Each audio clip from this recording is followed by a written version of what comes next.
Penyidikan dugaan suap kepada Hakim Mahkamah Konstitusi Patrialis Akbar setelah tertangkap tangan KPK terus digelar penyidik. 3 orang tersangka lain hari ini diperiksa penyidik KPK sebagai saksi untuk berkas Patrialis Akbar.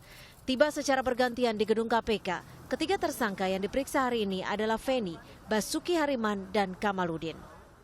Sorotan publik pasca tertangkapnya Patrialis Akbar ditanggapi anggota Komisi 3 DPR Arsul Sani dari fraksi P3. Undang-Undang Mahkamah Konstitusi yang mengatur pemilihan dan pengangkatan para hakim MK harus segera direvisi.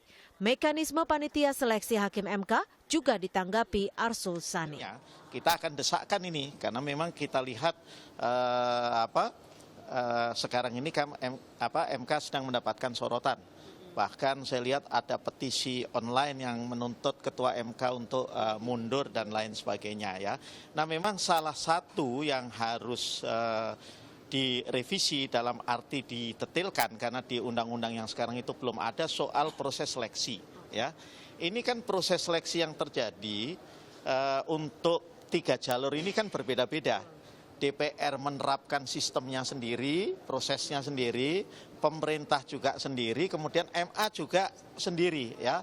Walaupun saya mencatat di zaman pemerintahan Presiden Jokowi ini sudah ada proses yang lebih baik saya lihat ketika pemerintah kemudian memutuskan memilih Pak Dewa Madipalguna itu ya. Itu kan prosesnya melalui pansel yang transparan dan saya kira kredibel panselnya ya. Mantan Ketua Mahkamah Konstitusi Mahfud MD sebelumnya juga menyoroti proses seleksi hakim MK di DPR, pemerintahan hingga Mahkamah Agung. Proses pengangkatan Patrialis Akbar yang sempat ditolak pengadilan diungkap Mahfud MD pada 27 Januari lalu. Ya, yang pertama tentu moral ya, itu sudah pasti, moral yang bobrok.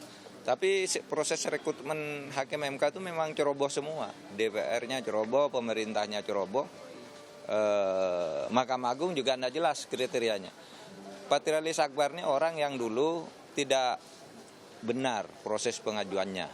Sampai diajukan ke pengadilan, pengadilan memutuskan itu tidak sah pengusulannya. Tetapi Pak SBY nekat naik banding. Nah, di tingkat banding lalu dimenangkan gitu.